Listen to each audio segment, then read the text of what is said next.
sa Senado bilang suporta kay Senate President Mig Zubiri. Sa gitna ito ng usap-usapang may gusto na namang magpatalsik sa kanya. At live mula sa Senado, nasa frontline ng balitang yan si Mean Los Baños. Mean, kumusta dyan?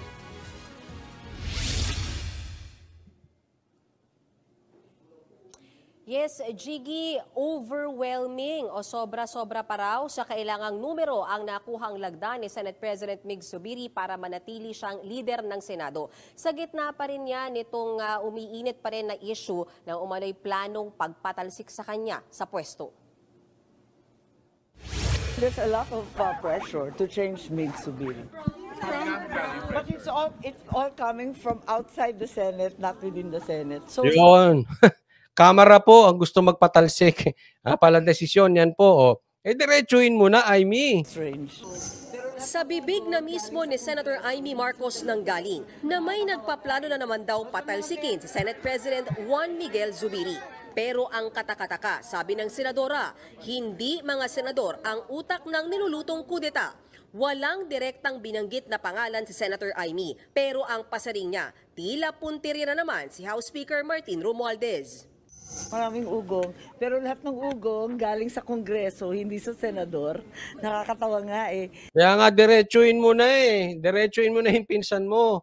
O, nakakatawa na ang gusto magpatalsik sa Senate President ay galing sa Kongreso. Sino pa ba? Kanino pa ba ang Kongreso? Di kay Speaker. Pagtan na lang kaya nila yung Speaker, ba't nila papakialaman yung SP?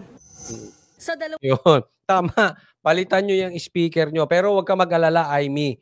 Pag tumakbo po si Tatay Digong bilang congressman, ay may chance ang matanggal ito si speaker. Humanda ka dyan, speaker. O kaya, hinahamon ng taong bayan na kung talagang ikaw ay malakas, tumakbo kang pagkasenador. No, na matanggal ka na dyan sa Kongreso. Senador ka, sige, itry mo national in preparation for your 2028 presidency. Unless nakaasa ka dyan na magiging parliamentary tayo, dahil hindi mo kayang manalo bilang president, dadaanin mo na lang sa ikaw ay maging prime minister.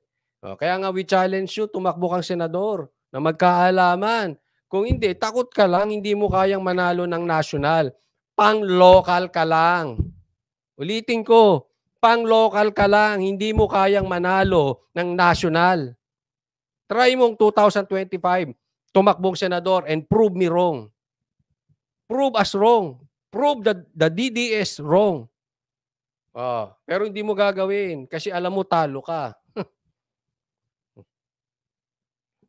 24 na miyembro ng Senado, 13 ang kailangang boto kung may magtutulak na palitan ang Senate President. Pero kung ang seatmate at kasama sa majority block ni Zubiri na si Senator Win Gatchalian ang tatanungin, wala raw siyang naririnig tungkol sa kudeta. Pero kinumpirma niyang pumirma siya sa isang resolusyon para magpakita ng suporta sa Senate President.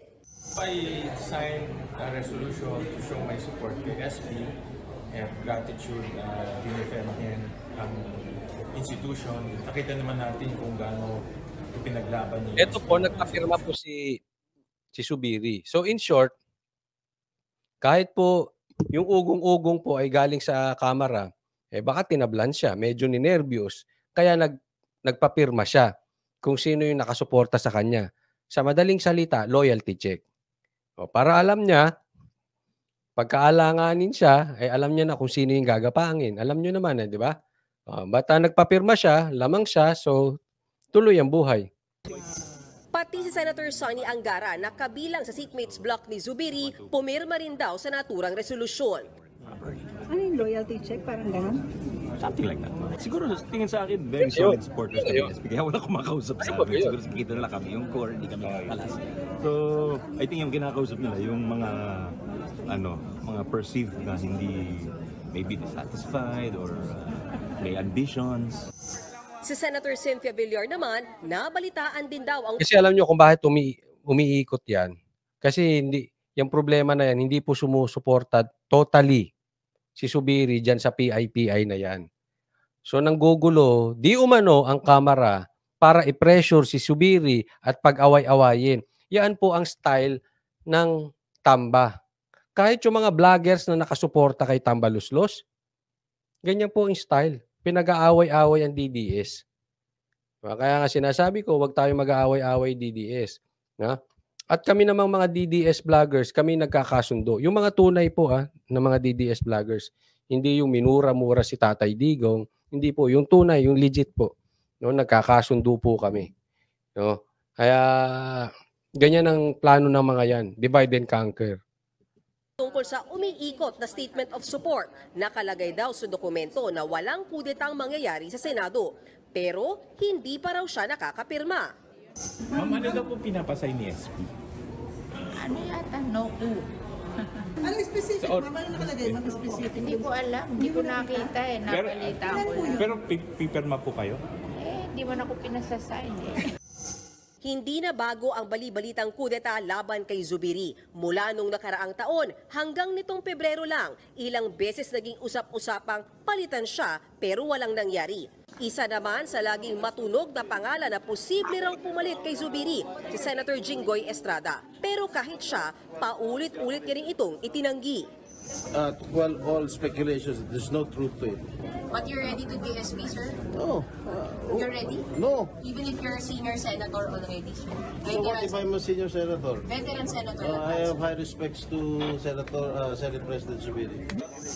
Sa kabila nito, tila may lamat na ang relasyon ni Migs at Jinggoy. Bagamat nagpahayag siya ng suporta, mukhang hindi raw siya gustong papirmahin sa umiikot na resolusyon. Ang mas malala, mukhang tatanggalin pa raw siya bilang chairman ng Senate Committee on... Yun lang. Medyo may umuugong-ugong. Yung talagang, alam mo na, pag di ka kaalyado ng pula, no, lihitin mong di ka kaalyado, yan, hindi siya pinapapirma, tapos tatanggalin pa. Defense. Si Jinggoy. Daw. Bakit, sir? I don't know. Ask the leadership or ask the majority. Thank you, You're sir. part of the majority, sir. I know. You ask the leadership. Bukod kay Estrada, tila nasnab din daw ng pinapaikot na resolution of support si Senator Bong Revilla. Habang si Senator Bato de la Rosa naman, idinaan na lang sa tawa ang tanong namin. Suportado niyo pa siya, sir? Kita mo, medyo ano ako dito kay Bato. Suportado niyo po ba siya? Hindi siya maka-oho, hindi siya maka-hindi. Re-electionist eh. Marami po kasi, hindi ko po kayo pinagbibintangan, Senator Bato. Kaya lang kasi marami talagang wala nang stand. Hanggat maaari, tatayuan nila buong ano. Hindi niya masagot oh. Hindi niya talaga sinagot. Tinawan-tawanan lang. Hindi niya sinabing susuportahan niya para wag ma-offend yung kampo ni Zubiri. At di niya rin sinabing hindi niya susuportahan para hindi ma-offend yung kabilang kampo naman. Galing talaga ni Senator Bato. Galing mo, Senator Bato. Oy, but sir, ba't di kayo masagot? Sir, ba't di kayo masagot, sir? Kung supported niyo si SPD? Wala mo problema. Wala mo problema kay SP. Diba?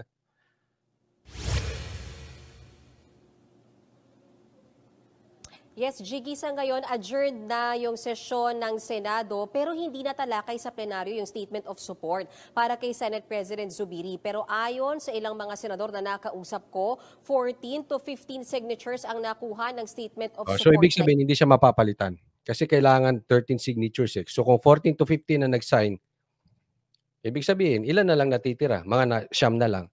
So, definitely hindi. But anyway, pakanalang naman ng Kamara yan eh. So wala akong masyadong pakialam dyan. Ang pakialam ko, suportahan natin kung sino ang titindig, laban at kontra dyan sa PI na